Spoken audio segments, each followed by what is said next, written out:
ಮಿತ್ರರೇ ನಮಸ್ಕಾರ. ಮಿತ್ರರೇ, 55 ವರ್ಷಗಳ ಬಳಿಕ ಭಾರತ ಜಗತ್ತಿಗೆ ತನ್ನ ಶಕ್ತಿಯನ್ನು ಪ್ರದರ್ಶನ ಮಾಡಿದೆ. ಕಳೆದ ರಾತ್ರಿ ಪಾಕಿಸ್ತಾನ ಭಾರತದ ಮೇಲೆ ಅತೀ ದೊಡ್ಡ ದಾಳಿಗೆ ಪ್ರಯತ್ನವನ್ನು ಪಟ್ಟಿತ್ತು. ಆದರೆ ಪಾಕಿಸ್ತಾನದ ಎಲ್ಲ ಪ್ರಯತ್ನವನ್ನು ಭಾರತ ಟೋಟಲಿ ಫೇಲ್ಯೂರ್ ಮಾಡಿದೆ.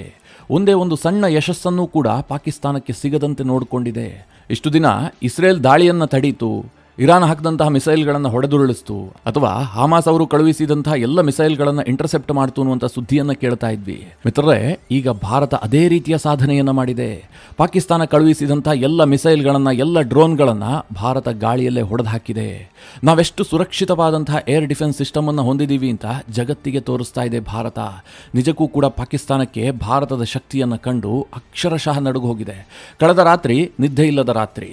ಇಡೀ ಭಾರತ ಎಚ್ಚರದಿಂದಿತ್ತು, ಪಾಕಿಸ್ತಾನಕ್ಕೆ ದಿಟ್ಟ ಉತ್ತರವನ್ನು ಕೊಟ್ಟಿದೆ.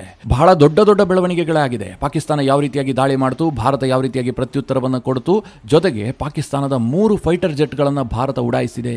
ಇಷ್ಟು ಮಾತ್ರ ಅಲ್ಲ, ಪಾಕಿಸ್ತಾನದ early warning air Born system ಅನ್ನು ಕೂಡ ಕೊಲ್ಯಾಪ್ಸ್ ಮಾಡಿದೆ, ಹೊಡೆದಾಕ್ಬಿಟ್ಟಿದೆ. ಇದು ಪಾಕಿಸ್ತಾನಕ್ಕೆ ಅತ್ಯಂತ ದೊಡ್ಡ ಹಿನ್ನಡೆ.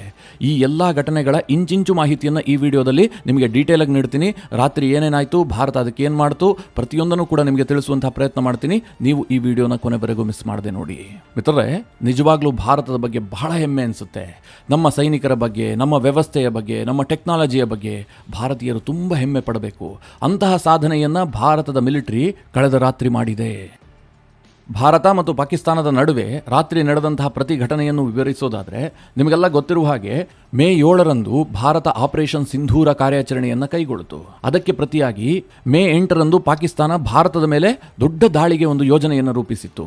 ಭಾರತ ಮತ್ತು ಪಾಕಿಸ್ತಾನದ ಗಡಿಯುದ್ದಕ್ಕೂ ಕೂಡ ಮಿಸೈಲ್ ಮತ್ತು ಡ್ರೋನ್ಗಳನ್ನು ಬಳಸಿ ಭಾರತದ ಸೈನಿಕ ನೆಲೆಯನ್ನು ಗುರಿಯಾಗಿಸಿತ್ತು. ಜೊತೆಗೆ ಭಾರತದ ಪ್ರಮುಖ ನಗರವನ್ನು ಗುರಿಯಾಗಿಸಿ ದಾಳಿ ಮಾಡೋದಕ್ಕೆ ಯತ್ನ ಮಾಡಿತ್ತು. ಭಾರತ ಅದನ್ನು ಕಂಪ್ಲೀಟ್ ಆಗಿ ವಿಫಲ ಮಾಡಿತ್ತು. ಪಾಕಿಸ್ತಾನ ಈ ಕೌಂಟರ್ ಅಟ್ಯಾಕ್ಗೆ ಯತ್ನ ಮಾಡಿದೆ ಅಂತ ಗೊತ್ತಾಗ್ತಿದ್ದ ಹಾಗೆ ಭಾರತ ಕೂಡ ಪಾಕಿಸ್ತಾನಕ್ಕೆ ತಕ್ಕ ಪ್ರತ್ಯುತ್ತರವನ್ನು ಕೊಡ್ತು. ಭಾರತ ತನ್ನ ಡ್ರೋನ್ಗಳನ್ನು ಬಳಸಿ ಪಾಕಿಸ್ತಾನದಾದ್ಯಂತ ಸರಿಸುಮಾರು 25 ಕಡೆಗಳಲ್ಲಿ ದಾಳಿಯನ್ನು ಮಾಡ್ತು. ಪಾಕಿಸ್ತಾನಕ್ಕೆ ಏನಾಗ್ತಾ ಇದೆ, ಏನು ಬಂದು ಬೀಳ್ತಾ ಇದೆ ಏನೂ ಗೊತ್ತಾಗಿಲ್ಲ. ಅಷ್ಟು ಮಾತ್ರ ಅಲ್ಲ, ಪಾಕಿಸ್ತಾನದ HQ-9 ಏರ್ ಡಿಫೆನ್ಸ್ ಸಿಸ್ಟಮ್ ಅನ್ನು ಕೂಡ ಭಾರತ ಹೊಡೆದಾಕ್ಬಿಡ್ತು. ಇದರಿಂದ ಪಾಕಿಸ್ತಾನದ ಸೇನೆ ಭಾರಿ ಒತ್ತಡಕ್ಕೊಳಗಾಗಿತ್ತು. ಹೀಗಾಗಿ ಅವರು ಮೇ 8ರ ರಾತ್ರಿ 9 ಗಂಟೆ ವೇಳೆಗೆ ಭಾರತದ ಮೇಲೆ ದಾಳಿಗೆ ನಿಂತ್ಕೊಂಡ್ಬಿಟ್ರು. ಮಿಸೈಲ್ ಮತ್ತು ಡ್ರೋನ್ ಅನ್ನು ಬಳಸಿ ಭಾರತದ ಜಮ್ಮು ಕಾಶ್ಮೀರ, ಶ್ರೀನಗರ, ಪಂಜಾಬ್ ಹಾಗೆ ರಾಜಸ್ಥಾನದ ಜೈಸಲ್ಮೇರ್ ಈ ಎಲ್ಲ ಭಾಗದಲ್ಲೂ ಕೂಡ ದೊಡ್ಡ ದಾಳಿಗೆ ಪ್ರಯತ್ನ ಮಾಡಿದ್ರು. ಮುಖ್ಯವಾಗಿ ಅವರು ಟಾರ್ಗೆಟ್ ಮಾಡಿರುವಂತಹದ್ದು ಜಮ್ಮು ಕಾಶ್ಮೀರದ ಏರ್ಪೋರ್ಟ್, ಪಠಾಣ್ಕೋಟ್ ವಾಯುನೆಲೆ ಹಾಗೂ ಜೈಸಲ್ಮೇರ್ನ ಸೇನಾ ನೆಲೆಗಳು. ಪಾಕಿಸ್ತಾನದಿಂದ ಲೆಕ್ಕ ಇಲ್ಲದಷ್ಟು ಮಿಸೈಲ್ಗಳು ಮತ್ತು ಡ್ರೋನ್ಗಳು ಭಾರತದ ಕಡೆಗೆ ಬಂದವು. ತಕ್ಷಣ ಆಕ್ಟಿವ್ ಆದಂತಹ ಭಾರತದ ಏರ್ ಡಿಫೆನ್ಸ್ ಸಿಸ್ಟಮ್ ಎಲ್ಲಾ ಡ್ರೋನ್ಗಳನ್ನ, ಎಲ್ಲಾ ಪಾಕಿಸ್ತಾನದ ಮಿಸೈಲ್ಗಳನ್ನ ಇಂಟರ್ಸೆಪ್ಟ್ ಮಾಡಿದ್ವು. ಅಂದ್ರೆ ಗಾಳಿಯಲ್ಲೇ ಹೊಡೆದಾಕ್ಬಿಟ್ವು.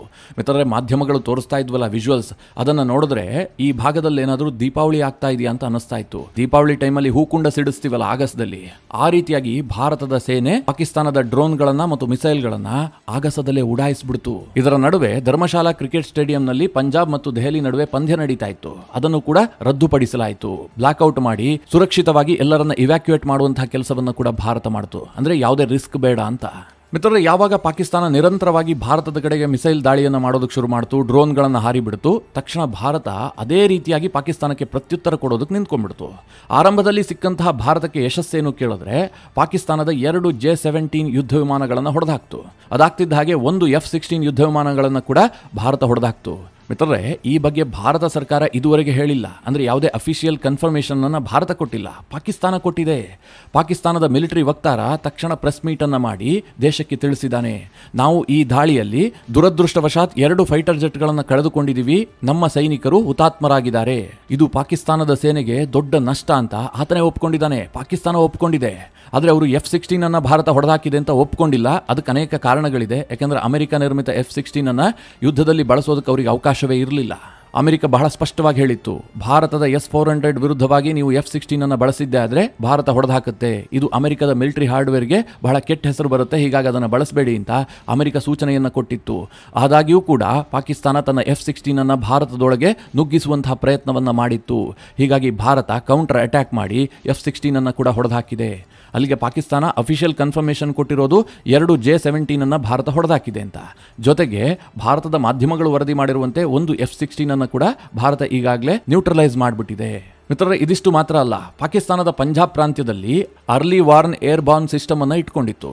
ಮಿತ್ರರೇ, ಈ ಅರ್ಲಿ ವಾರ್ನ್ ಏರ್ಬಾರ್ನ್ ಸಿಸ್ಟಮ್ ಇದೆಯಲ್ಲ, ದೇಶದ ರಕ್ಷಣೆಯಲ್ಲಿ ತೀರಾ ಮಹತ್ವದ ಪಾತ್ರವನ್ನು ನಿರ್ವಹಿಸುತ್ತೆ. ಇದು ಹೇಗೆ ಕೆಲಸ ಮಾಡುತ್ತೆ ಅಂತಂದ್ರೆ, ಇದು ಆಕ್ಟಿವ್ ಆಗಿದ್ದಂತಹ ಸಂದರ್ಭದಲ್ಲಿ ಈ ಅರ್ಲಿ ವಾರ್ನ್ ಏರ್ಬಾರ್ನ್ ಸಿಸ್ಟಮ್ ಅನ್ನ ಪಾಕಿಸ್ತಾನ ಆಕ್ಟಿವ್ ಮಾಡಿಟ್ಟಿದೆ ಅಂತಂದ್ರೆ, ಆ ಸಂದರ್ಭದಲ್ಲಿ ಭಾರತದಿಂದ ಒಂದೇ ಒಂದು ಫೈಟರ್ ಜೆಟ್ ಟೇಕ್ ಆಫ್ ಆದ್ರೂ ಕೂಡ ಪಾಕಿಸ್ತಾನಕ್ಕೆ ಮಾಹಿತಿ ಗೊತ್ತಾಗುತ್ತೆ. ಅಷ್ಟು ಅಡ್ವಾನ್ಸ್ಡ್ ಆದಂತಹ ಸಿಸ್ಟಮ್. ಇದನ್ನ ಎಲ್ಲ ಸೇನೆಯೂ ಕೂಡ ಬಳಸುತ್ತೆ. ಭಾರತ ಸಹ ಇದನ್ನ ಬಳಸುತ್ತೆ. ಪಾಕಿಸ್ತಾನ ಇದನ್ನ ಪಂಜಾಬ್ ಪ್ರಾಂತ್ಯದಲ್ಲಿ ಆಕ್ಟಿವ್ ಮಾಡಿಟ್ಟಿತ್ತು. ಆದ್ರೆ ಭಾರತ ತನ್ನ ಮಿಸೈಲ್ಗಳ ಮೂಲಕ ಇದನ್ನ ಕೂಡ ಉಡಾಯಿಸಿದೆ. ಪಾಕಿಸ್ತಾನಕ್ಕೆ ಇದು ಬಹಳ ದೊಡ್ಡ ನಷ್ಟ. ಈ ರೇಡಾರ್ಗಳು ಹೇಗೆ ಭೂಮಿಯಲ್ಲಿದ್ದು ಶತ್ರು ದೇಶದ ಯುದ್ಧ ವಿಮಾನಗಳನ್ನು ಪತ್ತೆ ಹಚ್ಚುತ್ತೋ ಅದೇ ಕೆಲಸವನ್ನ ಇದು ಆಗಸದಲ್ಲಿದ್ದು ಮಾಡುತ್ತೆ.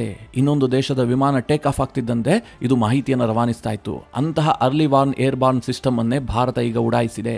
ಇಷ್ಟು ಮಾತ್ರ ಅಲ್ಲ ಮಿತ್ರರೇ, ಭಾರತ ಈಗ ಕರಾಚಿ ಸೇರಿದಂತೆ ಲಾಹೋರ್ ಮತ್ತು ರಾವಲ್ಪಿಂಡಿಯ ಮೇಲೂ ಕೂಡ ದೊಡ್ಡ ಪ್ರಮಾಣದ ದಾಳಿ ಮಾಡಿದೆ ಎನ್ನುವಂತಹ ವರದಿಗಳಾಗ್ತಾ ಇದಾವೆ. ಇದನ್ನ ಪಾಕಿಸ್ತಾನ ಹೇಳ್ತಾ ಇದೆ. ಭಾರತ ಇದುವರೆಗೂ ಕೂಡ ಏನು ಹೇಳಿಲ್ಲ. ಮಿತ್ರರೇ, ಭಾರತ ಏನ್ ದಾಳಿ ಮಾಡಿದೆ, ಏನ್ ಬಿಟ್ಟಿದೆ ಎನ್ನುವಂತಹದ್ದನ್ನ ತಕ್ಷಣಕ್ಕೆ ಯಾವುದೇ ಮಾಹಿತಿಯನ್ನು ಕೊಡೋದಿಲ್ಲ. ಅವರು ಪ್ರೆಸ್ ಬ್ರೀಫಿಂಗ್ ಮಾಡಿದಾಗಲೇ ಗೊತ್ತಾಗುವಂತಹದ್ದು ನಾವು ಯಾವ ರೂಪದಲ್ಲಿ ದಾಳಿ ಮಾಡಿದೀವಿ ಅಂತ. ಆದರೆ ಪಾಕಿಸ್ತಾನದಲ್ಲಿ ಮಾತ್ರ ಬಹಳ ಪ್ಯಾನಿಕ್ ಸಿಚುವೇಶನ್ ಕ್ರಿಯೇಟ್ ಆಗಿದೆ. ಯಾಕೆಂದರೆ ಪಾಕಿಸ್ತಾನ ಭಾರತದ ಕಡೆಗೆ ಹಾರಿಸಿದಂತಹ ಯಾವುದೇ ಮಿಸೈಲ್ಗಳು ಕೂಡ ಭಾರತಕ್ಕೆ ಬಂದು ಹಿಟ್ ಆಗ್ತಾ ಇಲ್ಲ. ಭಾರತಕ್ಕೆ ಝೀರೋ ಲಾಸ್ ಆಗ್ತಾ ಇದೆ. ಆದರೆ ಪಾಕಿಸ್ತಾನಕ್ಕೆ ಭಾರತ ಕಳುಹಿಸಿದಂತಹ ಪ್ರತಿ ಮಿಸೈಲ್ಗಳಿರಬಹುದು, ಪ್ರತಿ ಡ್ರೋನ್ಗಳಿರಬಹುದು, ಎಲ್ಲವೂ ಕೂಡ ಟಾರ್ಗೆಟ್ ಅನ್ನು ರೀಚ್ ಆಗ್ತಾ ಇದೆ. ದೊಡ್ಡ ಪ್ರಮಾಣದಲ್ಲಿ ಹಾನಿಯನ್ನ ಮಾಡ್ತಾ ಇದೆ. ಇನ್ನು ಯಾವಾಗ ಭಾರತ ಮತ್ತು ಪಾಕಿಸ್ತಾನದ ನಡುವೆ ದೊಡ್ಡ ಪ್ರಮಾಣದ ದಾಳಿ ಆರಂಭವಾಯಿತು, ಅಮೆರಿಕದ ಸೆಕ್ರೆಟರಿ ಆಫ್ ಸ್ಟೇಟ್ ಆಗಿರುವಂತಹ ಮಾರ್ಕೊ ರೂಬಿಯೋ ಅವರು ಭಾರತದ ವಿದೇಶಾಂಗ ಸಚಿವ ಎಸ್ ಜೈಶಂಕರ್ ಅವರಿಗೆ ಕರೆ ಮಾಡ್ತಾರೆ. ಹೆಚ್ಚು ಎಸ್ಕಲೇಟ್ ಮಾಡದಂತೆ ಅವರು ಸೂಚನೆಯನ್ನು ಕೂಡ ಕೊಡ್ತಾರೆ. ಜೊತೆಗೆ ಪಾಕಿಸ್ತಾನದೊಂದಿಗೆ ಮಾತುಕತೆ ಮಾಡೋದಕ್ಕೆ ನಾವು ಸಹಕರಿಸ್ತೀವಿ ಅಂತ ಅವರು ಭಾರತಕ್ಕೆ ಹೇಳ್ತಾರೆ. ಆದರೆ ಜೈಶಂಕರ್ ಅವರಿಂದ ಇದಕ್ಕೆ ಸೂಕ್ತವಾದಂತಹ ಪ್ರತಿಕ್ರಿಯೆ ಸಿಕ್ಕಿಲ್ಲ. ಜೈಶಂಕರ್ ಅವರು ಬಹಳ ಸ್ಪಷ್ಟ ಶಬ್ದಗಳಲ್ಲಿ ಹೇಳ್ತಾರೆ, ನಾವು ಯಾವುದೇ ಕಾರಣಕ್ಕೂ ಕೂಡ ಭಯೋತ್ಪಾದನೆಯನ್ನ ಬೆಂಬಲಿಸುವಂತವರ ಜೊತೆಗೆ ಮಾತುಕತೆ ನಡೆಸೋದಿಲ್ಲ, ನಾವು ಶಸ್ತ್ರಾಸ್ತ್ರಗಳ ಮೂಲಕವೇ ಉತ್ತರ ಕೊಡ್ತೀವಿ ಎನ್ನುವ ರೀತಿಯಲ್ಲಿ ಜೈಶಂಕರ್ ಅವರು ಮಾರ್ಕೊ ರೂಬಿಯೋ ಅವರಿಗೆ ಹೇಳ್ತಾರೆ. ಅದಾದ ಬಳಿಕ ಮಾರ್ಕೊ ರೂಬಿಯೋ ಬಹಳ ಸ್ಪಷ್ಟವಾಗಿ ಹೇಳಿದ್ದೇನು ಕೇಳಿದ್ರೆ, ಭಯೋತ್ಪಾದನೆಯ ವಿರುದ್ಧದ ನಿಮ್ಮ ಹೋರಾಟಕ್ಕೆ ನಮ್ಮ ಬೆಂಬಲ ಇದೆ.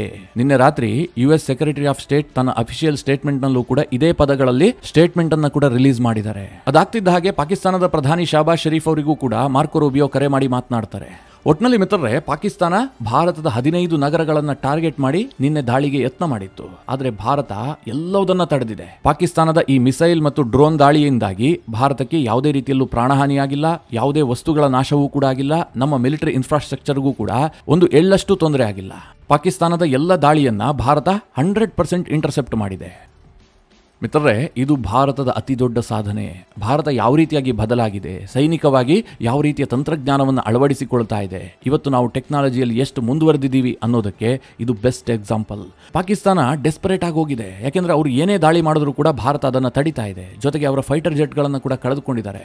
ಅಂದ್ರೆ ಪಾಕಿಸ್ತಾನ ಪ್ಲಾನ್ ಇಲ್ಲದೆ ಭಾರತದ ಮೇಲೆ ನುಗ್ಗೋದಕ್ಕೆ ಬರ್ತಾ ಇದೆ ಎನ್ನುವಂಥದ್ದು ಇದರಲ್ಲಿ ಬಹಳ ಸ್ಪಷ್ಟವಾಗಿ ಎದ್ದು ಕಾಣ್ತಾ ಇದೆ. ಇಲ್ಲದೆ ಹೋದ್ರೆ ಭಾರತದ ಬಳಿಯಲ್ಲಿ S-400 ಇದೆ, ಆಕಾಶ್ ಮಿಸೈಲ್ ಡಿಫೆನ್ಸ್ ಸಿಸ್ಟಮ್ ಇದೆ, ಇದೆಲ್ಲದೂ ಕೂಡ ಗೊತ್ತು ಪಾಕಿಸ್ತಾನಕ್ಕೆ. ಆದರೂ ತನ್ನ ಯುದ್ಧ ವಿಮಾನಗಳನ್ನು ಭಾರತದೊಳಗೆ ಕಳುಹಿಸೋದಕ್ಕೆ ಯತ್ನ ಮಾಡ್ತಾ ಇದೆಯಲ್ಲ, ಅವರಿನ್ನೆಷ್ಟು ಒತ್ತಡಕ್ಕೊಳಗಾಗಿರಬಹುದು ಅಂತ ಊಹೆ ಮಾಡಿ. ಒಂದು ರೀತಿಯಲ್ಲಿ ಪಾಕಿಸ್ತಾನದ ಜೆಟ್ಗಳು ಆತ್ಮಾಹುತಿ ದಾಳಿ ಮಾಡದಂತೆ ಕಂಡು ಬರ್ತಾ ಇದೆ. ಇದರ ನಡುವೆ ಭಾರತದಲ್ಲಿ ಹೈ ಲೆವೆಲ್ ಮೀಟಿಂಗ್ ಆಗಿದೆ. ಯಾವಾಗ ಪಾಕಿಸ್ತಾನ ದಾಳಿಗೆ ಯತ್ನ ಮಾಡುತ್ತೋ ನರೇಂದ್ರ ಮೋದಿ ಅವರಿಗೆ ಅಜಿತ್ ದೋವಲ್ ಎಲ್ಲ ರೀತಿಯ ಮಾಹಿತಿಯನ್ನು ಕೊಟ್ಟಿದ್ದಾರೆ. ನರೇಂದ್ರ ಮೋದಿ ಅವರು ಕೂಡ ಬಹಳ ಸ್ಪಷ್ಟ ಶಬ್ದಗಳಲ್ಲಿ ಹೇಳಿದ್ದಾರೆ, ಪಾಕಿಸ್ತಾನದ ಮೇಲೆ ಯಾವುದೇ ರೂಪದ ದಾಳಿಯನ್ನ ಮಾಡೋದಕ್ಕೆ ಸೇನೆಗೆ ಮುಕ್ತ ಅವಕಾಶ ಇದೆ.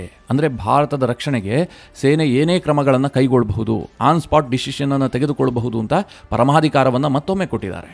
ಇದರ ಜೊತೆಗೆ ಅಮಿತ್ ಶಾ ಕೂಡ ದೇಶದ ಎಲ್ಲಾ ಪ್ಯಾರಾಮಿಲಿಟರಿ ಫೋರ್ಸ್ನ ಡಿಜಿಗಳಿಗೆ ಸ್ಪಷ್ಟ ಸೂಚನೆಯನ್ನ ಕೊಟ್ಟಿದ್ದಾರೆ. ದೇಶದ ಆಂತರಿಕ ಭದ್ರತೆಗೆ ಹೆಚ್ಚಿನ ಆದ್ಯತೆಯನ್ನು ಕೊಡಿ, ದಿನದ 24 ಗಂಟೆಯೂ ಕೂಡ ಸನ್ನದ್ಧ ಸ್ಥಿತಿಯಲ್ಲಿರಿ ಅಂತ ಅಮಿತ್ ಶಾ ಎಲ್ಲಾ ವಿಭಾಗದ ಡಿಜಿಗಳಿಗೆ ಸೂಚನೆಯನ್ನು ರವಾನಿಸಿದ್ದಾರೆ. ಅಂದ್ರೆ ಭಾರತ ಯುದ್ಧಕ್ಕೆ ಕಂಪ್ಲೀಟ್ ಧುಮುಕ್ತಾ ಇದೆ, ಎಲ್ಲದಕ್ಕೂ ಸಿದ್ಧವಾಗಿ ನಿಂತ್ಕೊಂಡಿದೆ ಎನ್ನುವಂಥದ್ದು ಇದರಿಂದ ಬಹಳ ಸ್ಪಷ್ಟವಾಗಿ ಕಾಣ್ತಾ ಇದೆ. ಇದರ ಜೊತೆಗೆ ನೇಪಾಳ ಭಾರತಕ್ಕೆ ಕಂಪ್ಲೀಟ್ ಬೆಂಬಲವನ್ನ ಘೋಷಿಸಿದೆ. ನಮ್ಮ ನೆಲವನ್ನ ನಾವು ಪಾಕಿಸ್ತಾನಕ್ಕೆ ಯಾವುದೇ ರೀತಿಯಲ್ಲೂ ಕೂಡ ಬಳಸಿಕೊಳ್ಳೋದಕ್ಕೆ ಬಿಡೋದಿಲ್ಲ, ಭಾರತದ ವಿರುದ್ಧದ ಯಾವುದೇ ಕಾರ್ಯಾಚರಣೆಗೂ ಕೂಡ ನಮ್ಮ ಬೆಂಬಲ ಇಲ್ಲ, ಪಾಕಿಸ್ತಾನಕ್ಕೆ ನಾವು ರೆಡ್ ಬಾವುಟ ಹಾರಿಸ್ತಾ ಇದೀವಿ ಅಂತ ಹೇಳಿ ನೇಪಾಳದ ಪ್ರಧಾನಿ ಬಹಳ ಸ್ಪಷ್ಟ ಶಬ್ದಗಳಲ್ಲಿ ಹೇಳಿದ್ದಾರೆ. ಇನ್ನು ಮಿತ್ರರೇ, ಕರಾಚಿಯ ಮೇಲೂ ಕೂಡ ಭಾರತ ದಾಳಿ ಮಾಡಿದೆ ಎನ್ನುವಂತಹ ಸುದ್ದಿಗಳು ಬರ್ತಾ ಇದೆ. ಆದರೆ ಅಫಿಷಿಯಲ್ ಕನ್ಫರ್ಮೇಷನ್ ಇಲ್ಲ. ಹಾಗೇನಾದ್ರೂ ಆಗಿದ್ದೇ ಆದ್ರೆ 1971 ಬಳಿಕ ಭಾರತ ಮೊಟ್ಟ ಮೊದಲ ಬಾರಿಗೆ ಕರಾಚಿಯ ಮೇಲೆ ದಾಳಿ ಮಾಡದಂತಾಗುತ್ತೆ. ಇನ್ನೊಂದು ಕಡೆ ಖಚಿತವಾದ ಸುದ್ದಿ ಏನು ಕೇಳಿದ್ರೆ, INS ವಿಕ್ರಾಂತ್ ಅನ್ನ ಕರಾಚಿಯ ಕಡೆಗೆ ಕಳುಹಿಸಲಾಗ್ತಾ ಇದೆ. ಅದು ಆಕ್ಟಿವ್ ಆಗಿತ್ತು, ಈಗ ಅದನ್ನ ಮೂವ್ ಮಾಡಲಾಗಿದೆ ಎನ್ನುವಂತ ಸುದ್ದಿ ಬರ್ತಾ ಇದೆ. ಅಂದರೆ ಈಗ ಭಾರತ ತನ್ನ ವಾಯುಪಡೆ ಜೊತೆಗೆ ಭೂಸೇನೆ ಹಾಗೂ ನೇವಿಯನ್ನು ಕೂಡ ಬಳಸಿಕೊಂಡು ಪಾಕಿಸ್ತಾನವನ್ನು ಎಲ್ಲ ಭಾಗದಿಂದಲೂ ಕೂಡ ಲಾಕ್ ಮಾಡೋದಕ್ಕೆ ಕಂಪ್ಲೀಟ್ ಯತ್ನ ಮಾಡುತ್ತೆ. ಇವತ್ತು ಬಹಳ ದೊಡ್ಡದೇನೋ ನಡೆಯುತ್ತೆ ಅನ್ನುವಂಥದ್ದು ಕನ್ಫರ್ಮ್. ಯಾಕೆಂದರೆ ನಿನ್ನೆ ಪಾಕಿಸ್ತಾನ ಮಾಡಿದಂತಹ ದುಸ್ಸಾಹಸ ಇದೆಯಲ್ಲ, ಇದೇನು ಸಣ್ಣ ಪುಟ್ಟದಲ್ಲ. ಭಾರತ ಏನಾದರೂ ಸ್ವಲ್ಪ ಯಾಮಾರಿದ್ರೂ ಕೂಡ ನಮಗೆ ಬಹಳ ದೊಡ್ಡ ನಷ್ಟ ಆಗ್ತಾ ಇತ್ತು. ಭಾರತದ ಅನೇಕ ಸೈನಿಕ ನೆಲೆಗಳಿರಬಹುದು, ಅನೇಕ ನಗರಗಳಿರಬಹುದು, ಎಲ್ಲದಕ್ಕೂ ಕೂಡ ದೊಡ್ಡ ಮಟ್ಟದಲ್ಲಿ ಡ್ಯಾಮೇಜ್ ಆಗ್ತಾ ಇತ್ತು. ಆದರೆ ಎಲ್ಲದನ್ನು ಕೂಡ ಭಾರತ ತಡೆದಿದೆ. ಹೀಗಾಗಿ ಇವತ್ತು ಭಾರತ ಯಾವ ರೀತಿಯಾಗಿ ಪಾಕಿಸ್ತಾನಕ್ಕೆ ಕೌಂಟರ್ ಕೊಡುತ್ತೆ, ಯಾವ ಹಂತದಲ್ಲಿ ರಿಟಾಲಿಯೇಟ್ ಮಾಡುತ್ತೆ ಅನ್ನುವಂಥದ್ದು ದೊಡ್ಡ ಪ್ರಶ್ನೆ ಆಗಿದೆ. ಪಾಕಿಸ್ತಾನವಂತೂ ಹೆದರೋಗ್ಬಿಟ್ಟಿದೆ. ಅವರೆಷ್ಟು ಹೆದರ್ಕೊಂಡಿದ್ದಾರೆ, ಅವರು ಯಾವ ಹಂತದಲ್ಲಿದ್ದಾರೆ ಅಂತ ಪಾಕಿಸ್ತಾನದ ಸೇನಾ ವಕ್ತಾರ ನಿನ್ನೆ ರಾತ್ರಿ ಮಾಡಿದ್ನಲ್ಲ ಪ್ರೆಸ್ ಮೀಟ್, ಅದರಲ್ಲೇ ಬಹಳ ಸ್ಪಷ್ಟವಾಗಿ ಗೊತ್ತಾಗ್ತಾ ಇತ್ತು. ಇದರ ನಡುವೆ ರಾಜತಾಂತ್ರಿಕವಾಗಿ ಭಾರತ ಇನ್ನೊಂದಷ್ಟು ಕ್ರಮಗಳನ್ನು ಕೈಗೊಳ್ತಾ ಇದೆ. ನಿನ್ನೆ ರಾತ್ರಿಯೇ ಪಾಕಿಸ್ತಾನದ 9,000 ಟ್ವಿಟರ್ ಖಾತೆಗಳನ್ನು ಬ್ಯಾನ್ ಮಾಡಿದೆ. ಯಾಕಂದರೆ ಈ ಖಾತೆಗಳ ಮೂಲಕ ಭಾರತದ ವಿರುದ್ಧವಾದಂತಹ ಕೆಲವೊಂದಷ್ಟು ಪ್ರಪಗಂಡವನ್ನು ಬಿಲ್ಡ್ ಮಾಡೋದಕ್ಕೆ ಯತ್ನ ಮಾಡಲಾಗ್ತಾ ಇತ್ತು. ಹೀಗಾಗಿ 9,000 ಟ್ವಿಟರ್ ಖಾತೆಗಳನ್ನು ಬ್ಯಾನ್ ಮಾಡಲಾಗಿದೆ. ಮಿತ್ರರೇ, ಇವತ್ತಿಡೀ ದಿನ ಬಹಳ ದೊಡ್ಡ ದೊಡ್ಡ ಘಟನೆಗಳು ನಡೆಯುತ್ತೆ. ಪಾಕಿಸ್ತಾನಕ್ಕೆ ದೊಡ್ಡದೇನೋ ಕಾದಿದೆ ಅನ್ನುವಂಥದ್ದು ಕೂಡ ಶತಸಿದ್ಧ. ಪ್ರತಿಯೊಂದು ಬೆಳವಣಿಗೆ ಆದಾಗಲೂ ಕೂಡ ನಿಮಗೆ ವಿಡಿಯೋ ಮಾಡಿ ತಿಳಿಸುವಂತಹ ಪ್ರಯತ್ನ ಮಾಡ್ತೀನಿ. ಪಾಕಿಸ್ತಾನದ ಈ ದಾಳಿಯ ಯತ್ನ, ಅದನ್ನು ಭಾರತ ತಡೆದಿರುವಂತಹ ರೀತಿ, ಇದೆಲ್ಲದರ ಬಗ್ಗೆ ನಿಮ್ಮ ಅನಿಸಿಕೆ ಅಭಿಪ್ರಾಯವನ್ನು ಕಮೆಂಟ್ ಮಾಡುವ ಮೂಲಕ ನಮಗೆ ತಿಳಿಸಿ. ಹಾಗೆ ನಿಮಗೆ ಈ ವಿಡಿಯೋ ಇಷ್ಟವಾದರೆ ಲೈಕ್ ಮಾಡಿ. ಜೊತೆಗೆ ನೀವಿನ್ನೂ ನಿಮ್ಮ ನೆಚ್ಚಿನ ಸಂಸ್ಕಾರ ಸೌರಭ ಯೂಟ್ಯೂಬ್ ಚಾನಲ್ನ ಸಬ್ಸ್ಕ್ರೈಬ್ ಮಾಡಿಲ್ಲ ಅಂತಾದರೆ ಈ ಕೂಡಲೇ ಸಬ್ಸ್ಕ್ರೈಬ್ ಮಾಡಿ. ಮುಂದಿನ ಎಲ್ಲ ಅಪ್ಡೇಟ್ಗಳ ನೋಟಿಫಿಕೇಷನ್ಗಾಗಿ